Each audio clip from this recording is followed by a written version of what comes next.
तो आप सभी का तहे दिल से स्वागत है अपने आज के इस बेहतरीन वीडियो में। और जिस तरह गॉस का प्रमेय चैप्टर नंबर 1 में सबसे इंपॉर्टेंट टॉपिक था ना, उसी तरह ये जो आपकी समांतर प्लेट संधारित्रता है ना, संधारित्र स्टूडेंट्स, यही आपका दोस्तों इस चैप्टर में, चैप्टर नंबर 2 में सबसे ज्यादा इंपॉर्टेंट है। और आज जो हम देखने वाले ना, इसी समांतर प्लेट, जी हाँ, ये जो आपने देखा ना, इस तरह दो प्लेट एक दूसरे के सामने सामने होंगी, समांतर होंगी, तो इनकी हम धारिता कैसे निकालते हैं, इसका व्यंजक एग्जाम में कई बार पूछा गया है। ठीक है, और आज हम इसको इजी तरीके से आपको समझाने वाले हैं कैसे आप व्यंजन निकालोगे।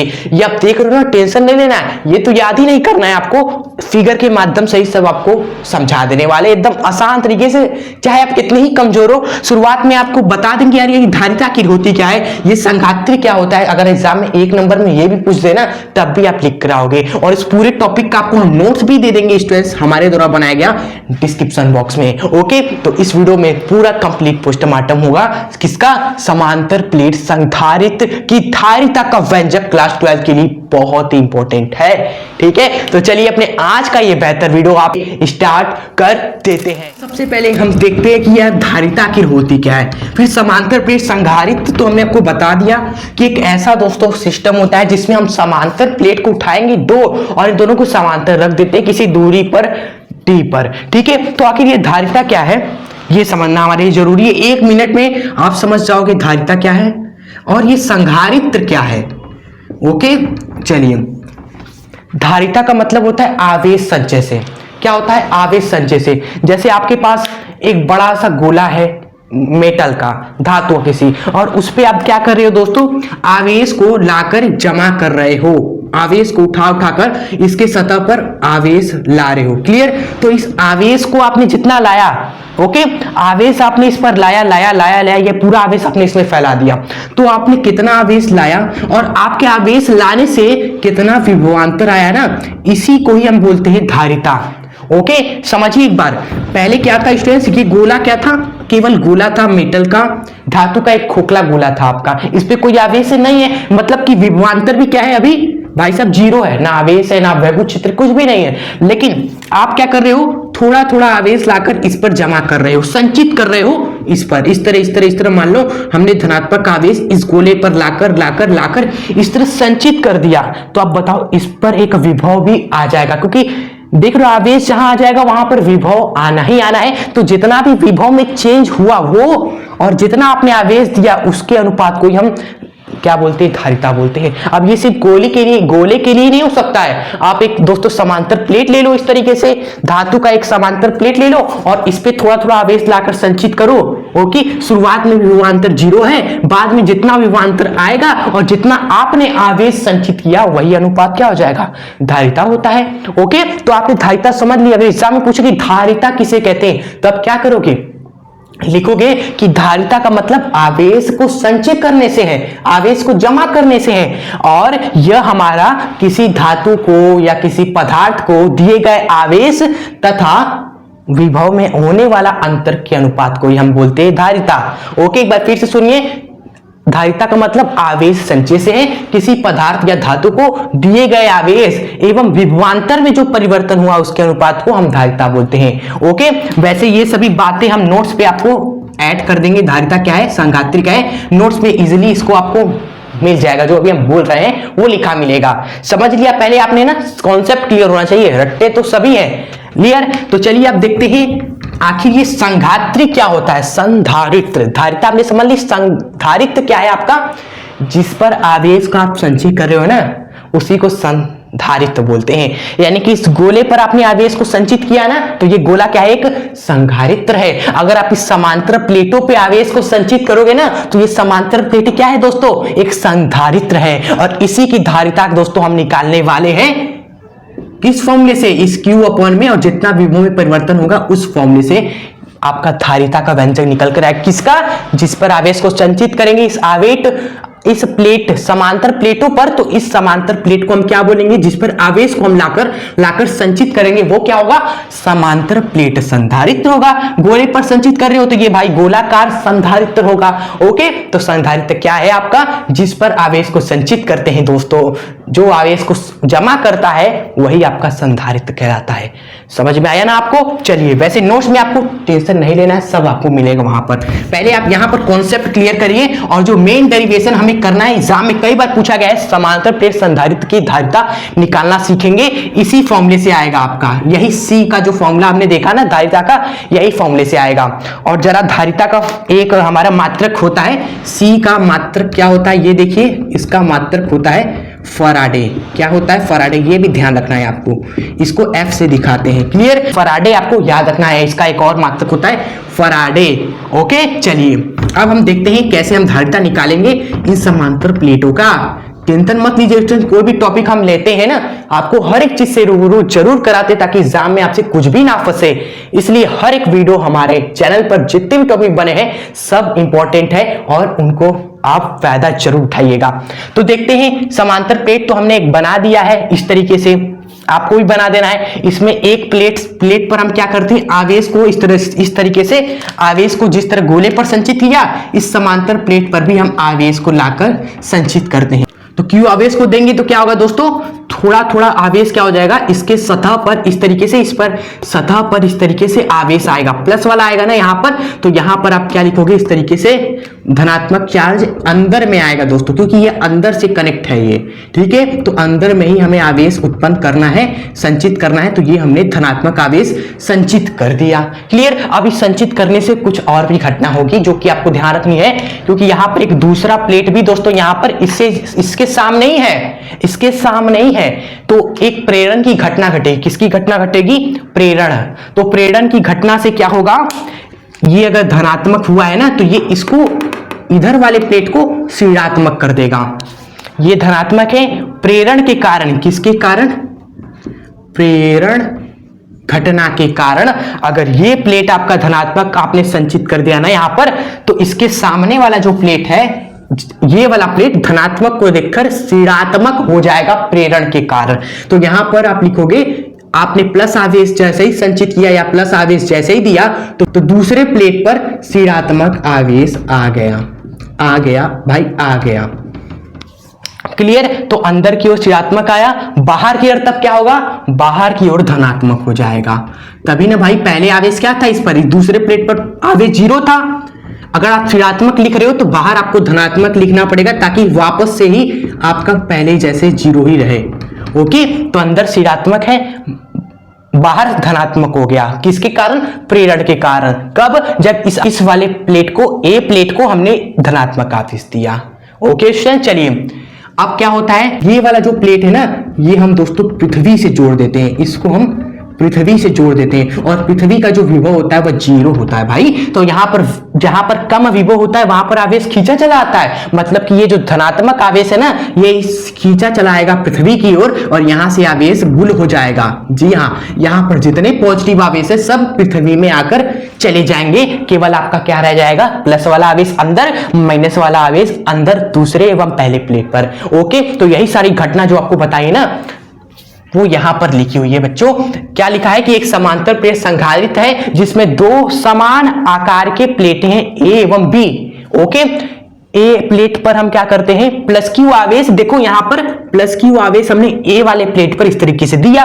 तो आगे हमने लिखा है कि ए प्लेट को प्लस क्यू आवेश दिया जाता है, लेकिन देते ही क्या होता है, प्लस क्यू आवेश प्रेरण के कारण दूसरे प्लेट पर अंदर की ओर माइनस का चार्ज, लेकिन बाहर की ओर प्लस का चार्ज आ गया था। याद है ना आपको? तो वही हमने लिखा है, देने पर दिया जाता है, तो जिससे आपका बी प्लेट पर प्रेरण के कारण माइनस क्यू आवेश अंदर, प्लस क्यू आवेश बाहर आ जाता है। क्लियर? लेकिन यहां पर बी वाले प्लेट को हमने क्या किया था, पृथ्वी से जोड़ रखा था। इस कारण जो बाहर का जो धनात्मक आवेश था वह सब पृथ्वी की ओर खींचा चलाया, पृथ्वी में आ जाता है। क्लियर? बी प्लेट का बाहरी पृष्ठ पृथ्वी से जुड़ा है, इस कारण प्लस क्यू आवेश आपका पृथ्वी पर चला जाता है। क्लियर? तो प्लस क्यू आवेश आपका लास्ट में चला जाता है। ओके स्टूडेंट्स, चलिए तो यही आपकी लिखने वाली चीजें थी इस फिगर से आप लिख लोगे। अब हमें मेन क्या निकालना है दोस्तों, इस समांतर प्लेट की धारिता का व्यंजक निकालना है। और धारिता का फॉर्मूला हमने देखा था कि कितना आवेश हमने दिया और देने से कितना विभव में चेंज आया, यही होता है। क्लियर। और आवेश जो हमने दिया वो क्या था, क्यू था, यानी कि जो दिया गया आवेश है वो कितना है दोस्तों, दिया गया आवेश, दिया गया आवेश बताइए कितना है आपकी, सर जी हमारा क्यू है आपका। अब हमें निकालना क्या पड़ेगा, बस इस विभव में कितना परिवर्तन है, या फिर धारिता आपकी चुटकियों में आ जाएगी। लिखने वाली चीजें ही स्ट्रेस को याद करनी होती है, लेकिन आपको समझा कर नहीं बताया कैसे आपको लिखना है, रट्टा नहीं लगाना है। ये विभव में अंतर तो आप खुद ही निकाल लोगे। जो विभव में अंतर हो जाएगा वह किसके बराबर हो जाएगा, आपका वैद्युत क्षेत्र गुणे में दूरी के बराबर हो जाएगा। अब ये फॉर्मूला कहां से आया, ये तो विभव प्रवणता अगर आपने पढ़ी होगी तो आपको पता होगा। उसमें हमने बताया था कि उसमें हमने आपको बताया था कि जो विभव में परिवर्तन होता है एवं दूरी में कितना दोस्तों डिस्टेंस है, कितनी दूरी है, जिसको आप केवल डी लिख दीजिएगा आसान तरीके से, ये बराबर होता है वैद्युत क्षेत्र के। तो यहां से आप विभव में परिवर्तन निकाल लोगे वैद्युत क्षेत्र गुणे डी में। ओके, ये विभव प्रवणता से हमने फॉर्मूला उठाया है। विभवांतर तथा वैद्युत क्षेत्र में संबंध यही होता है। तो यहां से बस हमें क्या चाहिए सर जी, ये वैद्युत क्षेत्र की तीव्रता ही हमें बस निकालनी है। ओके, तो समांतर प्लेटों के बीच में, जी हाँ, समांतर प्लेटों के बीच में जो आपका वैद्युत क्षेत्र होता है ना, वैद्युत क्षेत्र ई, जी हाँ ई, ये क्या होता है आपका सिग्मा बटे में एप्सिलॉन नॉट होता है। ओके, क्योंकि यहां पर दो प्लेटें हैं, दोनों के कारण आपका जो वैद्युत क्षेत्र होगा, यहीं पर आप कहीं पर भी वैद्युत क्षेत्र ई आपका यही होने वाला सिग्मा बटे एप्सिलॉन नॉट के। ओके, अगर आप जानना चाहोगे कैसे आया तो ये आपको पता है, ये आपको पता है। जी हाँ, आप याद करिए गॉस के प्रमेय में आपने एक चीज पढ़ा था कि एक समतल में समांतर प्लेट आपका चादर है, समांतर प्लेट आपका चादर है। ओके, इस चादर ये आवेशित है और इसके कारण वैद्युत क्षेत्र की तीव्रता का व्यंजक क्या आया था, एक समतल आवेशित चादर के कारण वैद्युत क्षेत्र की तीव्रता क्या आया था, याद करेंगे तो आपको याद आएगा कि सर ये कुछ आपका सिग्मा बटे में ये 2 एप्सिलॉन नॉट था, जब एक आपका चादर था, प्लेट था। लेकिन यहां पर तो दो है, वो भी अलग अलग हैं, तब आपका जो वैद्युत क्षेत्र की तीव्रता होगी दोनों के कारण हो जाएगी, 2 से गुणा करोगे यही मिलेगा आपको। ओके, चलिए ये आपको क्लियर हो गया। तो बस इसी को यहां पर आप रखेंगे प्यार से, सिग्मा बटे एप्सिलॉन नॉट गुणे में ये दूरी डी। ओके, तो ये आपकी विभवांतर आ गया, आपको दिया गया आवेश पता है, तो ये धारिता आपकी क्या हो जाएगी, तब यहां से लिखोगे तब धारिता, बस लिखने वाली चीजें ही थी, बस डेरिवेशन तो आसान ही है आपका। धारिता C बराबर हो जाएगा, दिया गया आवेश हमारा कितना है स्टूडेंट्स, Q है। ओके, एंड विभव में कितना परिवर्तन है, ये हमारा है सिग्मा बटे एप्सिलॉन नॉट, सिग्मा बटे एप्सिलॉन नॉट गुणे में आपका डी है, डी आपने रख दिया, कोई दिक्कत नहीं। अब आगे बढ़ेंगे तो सी बराबर हो जाएगा सर एप्सिलॉन नॉट आपका ऊपर आ जाएगा, तो क्यू मल्टीप्लाई में एप्सिलॉन नॉट बटे में सिग्मा इंटू डी आपका, यही आपका रहेगा। ओके, और जरा इसको जरा और इजी बनाते हैं तो और आसान बनाएंगे। तो यहां पर एक काम कर सकते हैं, सिग्मा का मान एक होता है हमारा सिग्मा बराबर होता है आपका आवेश बटे क्षेत्रफल, कितना आप आवेश संचित कर रहे हो एकांक क्षेत्रफल में, वही आपका सिग्मा होता है ना। तो जरा इसी चीज को और इजी बनाएंगे, जब सिग्मा बटे एप्सिलॉन नॉट का मान रखेंगे तो यहां से आप आगे चीजें लिखते हैं क्योंकि आपको नजर आए। इसके बाद यहां से है सिग्मा की जगह पे आप बस Q बटे में A रख दोगे। ओके, बाकी चीजें तो आपकी वही है, D आपका साथ ही है। ये क्या हुआ, यहां पे भी Q, यहां पर भी Q, तो Q से तो Q हमारा कट गया। अब देखो आसान हुआ समीकरण आपका, व्यंजक क्या आसान हुआ सर जी, यहां पर एप्सिलॉन नॉट जिस तरह नीचे से ऊपर आया था ना, ये A भी आपका ऊपर आ जाएगा एप्सिलॉन नॉट के साथ, तो एप्सिलॉन नॉट के साथ A आप लिख दीजिए और आप यहां पर डी जो है ना वो रख दीजिए। क्यू वाला सिस्टम आपका कट चुका है। तो फाइनली आपका जो धारिता का व्यंजक है वो क्या आ गया सर जी, धारिता हो जाएगी किसी भी समांतर प्लेट के कारण उसकी धारिता हो जाएगी संघात्री की एप्सिलॉन नॉट A अपॉन में D, epsilon naught A upon में D, epsilon naught A upon में डी, जहां पर A क्या होता है, इस समांतर प्लेट का क्षेत्रफल होता है आपका A। ओके, और इन दोनों समांतर प्लेटों के इन दोनों समांतर प्लेटों के बीच की जो दूरी होती है वो होती है d एंड एप्सिलॉन नॉट, तो एप्सिलॉन नॉट ही है। ओके चलिए, तो ये धारिता का व्यंजक जरा याद रखिएगा। एंड एक बात आपको बताएं, आपको नजर आई कि ये सर जी परावैद्युतांक का तब क्या होगा, इसको आपने छोड़ ही दिया, यहाँ पर कुछ लिखा ही नहीं है। देखिए जब परावैद्युतांक की बात नहीं होती है ना, तो इसका मान आपका a आप ले लोगे।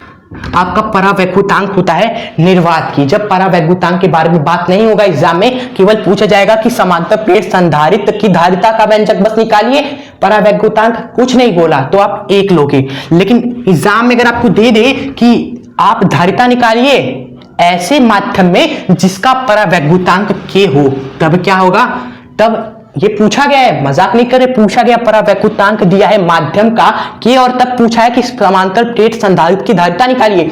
तो इस केस में बस आपका एक चेंज हो जाता है, वैद्युत क्षेत्र का मान 1/k टाइम्स घट जाता है, k टाइम्स घट जाता है। तो परावैद्युतांक भी अगर आपसे समझ लिया है क्या है सर जी, परावैद्युतांक एक ऐसा चीज है ना, माध्यम है जो वैद्युत क्षेत्र को घटा देता है, कमी कर देता है। जैसे कि आप हवा में सड़क पे तेजी दौड़ोगे, लेकिन जल के अंदर क्या आप दौड़ पाओगे, नहीं, आपकी स्पीड कई गुना कम हो जाएगी। तो जितनी गुना आपकी स्पीड कम हुई वो आपका परावैद्युतांक हुआ आपके लिए। लेकिन वैद्युत क्षेत्र में क्या हो जाएगा भाई, कि माध्यम आपका जितना वैद्युत क्षेत्र कम करता है, जितनी गुना कम हुई वही उस माध्यम का परावैद्युतांक होता है। तो वैद्युत क्षेत्र उतना गुना कम कर दीजिए, k टाइम्स घट जाएगा वैद्युत क्षेत्र। ठीक है, तो आपका जो समीकरण फाइनली C वाला जो समीकरण हो जाएगा, यहां पर भी k लग जाएगा, क्योंकि यहां पर एप्सिलॉन नॉट के साथ क्या है, इस एप्सिलॉन नॉट के साथ है ना k, हाँ सर, तो यहां पर भी एप्सिलॉन नॉट के साथ k लग जाएगा। परावैद्युतांक के माध्यम क्या, ठीक है, ये k क्या है स्टूडेंट्स, माध्यम का परावैद्युतांक होता है। ओके चलिए, और एग्जाम में आपसे पूछ ले कि ये धारिता को हम कैसे बढ़ा सकते हैं, ये भी पूछा है भाई, पूरा पोस्टमार्टम कर देंगे, नोट कर लीजिएगा, नोट्स में भी लिखा मिलेगा सब कुछ। परावैद्युतांक बढ़ाएंगे ना तो ये समांतर प्लेट संधारित्र की धारिता भी बढ़ेगी। ये पूछा जाता है कि धारिता कैसे बढ़ा सकते हैं, जब आप परावैद्युतांक माध्यम का बढ़ा दो। भाई निर्वात में क्या था, 1 था, लेकिन आप माध्यम ले लो, कोई जल ले लो, अंदर जल भर दो, इसके अंदर पूरा पानी पानी कर दो, ओके, पानी पानी हो जाएगा पूरा, तब परावैद्युतांक 1 से बढ़ेगा तो आपकी धारिता भी बढ़ेगी। परावैद्युतांक का मान बढ़ा तो धारिता भी बढ़ जाती है इसकी। ओके, और अगर आप दूरी को कम कर दो, पहला तो आपने देखिए k को मान बढ़ाएंगे तो ये बढ़ेगा। अगर आप दूरी को कम कर दो ना, समांतर प्लेट के बीच की दूरी को कम कर दो, तब भी धारिता आपकी बढ़ जाएगी। ओके, और दूसरी चीज, अगर आप क्षेत्रफल को बढ़ा दो, इन प्लेटों के क्षेत्रफल को अगर आप बढ़ा दो और बड़ा प्लेट ले लो, तो ये धारिता आपकी दोस्तों बढ़ जाती है। तो 3 पॉइंट लिखा मिलेगा नोट्स में, समझ लिया आपने तो बहुत मजा आ जाएगा पढ़ने में। नोट्स डाउनलोड जरूर कर लीजिएगा, डिस्क्रिप्शन बॉक्स में है। तो स्टूडेंट्स ये रहा पूरा पोस्टमार्टम समांतर प्लेट संधारित्र का, पूरा पसीना हो चुका है, कोई बात नहीं, लेकिन मजा आ गया है पूरा टॉपिक पढ़ाने में, क्योंकि पूरा कंप्लीट कर दिया जो हमने, इससे बाहर आप पूछेगा ही नहीं। अब जो आपका बनेगा दूसरा तरह का सवाल कि आप क्या होगा, इस समांतर प्लेट संधारित्र के अंदर एक आपको कुछ परावैद्युतांक का एक गुटका डाल दिया जाएगा t लंबाई का, जिसका परावैद्युतांक k है। इस तरीके का सवाल बनेगा, तब पूछेगा धारिता का व्यंजक निकालिए, तो वो हम नेक्स्ट वीडियो में देखेंगे। ये भी कई बार पूछा गया है, तो ये एक नया टॉपिक बन जाता है, नेक्स्ट वीडियो में देखेंगे। इस वीडियो में ये टॉपिक का पोस्टमार्टम हो चुका है, अगली वीडियो में इस टॉपिक का करेंगे पोस्टमार्टम, तो उस वीडियो को भी जरूर देखिएगा।